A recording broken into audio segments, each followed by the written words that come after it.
പഹൽഗാം ഭീകരാക്രമണത്തിന് ശക്തമായ തിരിച്ചടി ഉടനെന്ന് സൂചന നൽകിക്കൊണ്ട് ദേശീയ സുരക്ഷാ ഉപദേഷ്ടാവ് അജിത് ഡോവൽ പ്രധാനമന്ത്രി നരേന്ദ്രമോദിയെ വിവരങ്ങൾ ധരിപ്പിച്ചു. ചൊവ്വാഴ്ച രാവിലെയായിരുന്നു കൂടിക്കാഴ്ച. 48 മണിക്കൂറിനിടെ ഡോവൽ പ്രധാനമന്ത്രിയെ കണ്ട് ഒരുക്കങ്ങൾ അറിയിക്കുന്നത് രണ്ടാം വട്ടമാണ്. പാക് ഹാക്കർമാർ പ്രതിരോധ സ്ഥാപനങ്ങളിൽ കടന്നുകയറിയതും സർക്കാർ ഗൗരവതരമായി പരിശോധിച്ചു വരികയാണ്. പാക് പിന്തുണയോടെ അഴിഞ്ഞാടുന്ന ഭീകരരെ വകവരുത്തുക എന്നതു തന്നെയാണ് സൈനിക നടപടി കൊണ്ട് ഉദ്ദേശിക്കുന്നത്. 1971 ഇന്തോ പാക് യുദ്ധത്തിനു ശേഷം ഇതാദ്യമായി സംസ്ഥാന സർക്കാരുകൾക്ക് മോക്ക് ഡ്രില്ലുകൾ സംഘടിപ്പിക്കാൻ കേന്ദ്രം നിർദ്ദേശം നൽകിയിരിക്കുകയാണ്.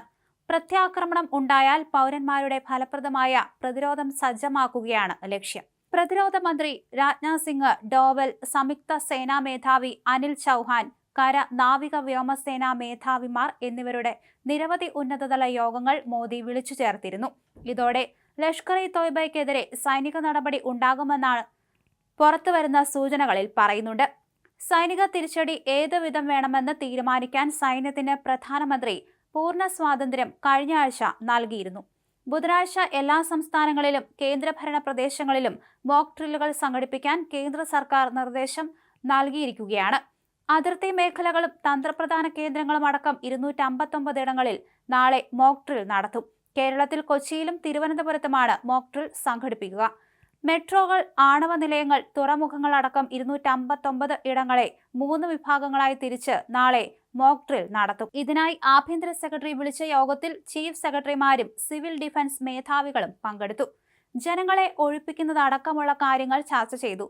അപായ സൈറണുകൾ പ്രവർത്തിക്കുന്നു എന്ന് ഉറപ്പുവരുത്തും. അപായ സൈറണുകൾ മുഴക്കുന്നതിനൊപ്പം തന്നെ ഒഴിപ്പിക്കലുകളും റിഹേഴ്സൽ ചെയ്യും.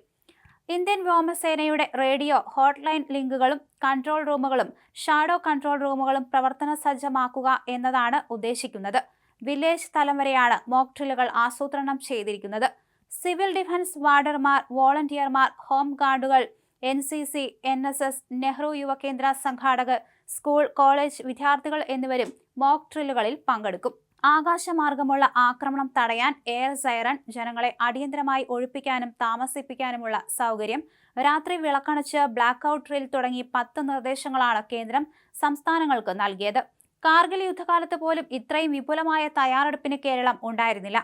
കേരളം, തമിഴ്നാട്, കർണാടക, ഗോവ, മഹാരാഷ്ട്ര, ഗുജറാത്ത്, ഒഡീഷ, ആന്ധ്രാപ്രദേശ്, പശ്ചിമ ബംഗാൾ തുടങ്ങിയ തീര സംസ്ഥാനങ്ങൾക്കാണ് നിർദ്ദേശം. ഇതിനു പുറമെ ഗുജറാത്ത്, മഹാരാഷ്ട്ര, ഗോവ, ദാദ്ര നഗർ ഹവേലി, മധ്യപ്രദേശ് എന്നീ പടിഞ്ഞാറൻ സംസ്ഥാനങ്ങൾക്കും ഉയർന്ന ജാഗ്രതാ നിർദ്ദേശമുണ്ട്. മോക്ക് ഡ്രില്ലിന്റെ ഭാഗമായി നാളെ 4 മണിക്ക് എയർ റെയ്ഡ് വാർണിംഗ് വരും. ആദ്യം വിവിധ കേന്ദ്രങ്ങളിൽ സൈറൺ മുഴക്കും. തുടർന്ന് സിവിൽ ഡിഫൻസ് സംവിധാനം സജീവമാക്കാനാണ് മോക്ക് ഡ്രില്ലിലൂടെ ലക്ഷ്യമിടുന്നത്. ആശയവിനിമയം നടത്താൻ ഹാം റേഡിയോയുടെയും മാധ്യമങ്ങളുടെയും സഹായം തേടും. തുടർന്ന് പ്രധാനപ്പെട്ട സ്ഥലങ്ങളിൽ നിന്ന് ആളുകളെ ഒഴിപ്പിച്ച് സുരക്ഷിത സ്ഥലങ്ങളിലേക്ക് മാറ്റുകയും ചെയ്യുമെന്ന് മുന്നറിയിപ്പിൽ പറയുന്നുണ്ട്.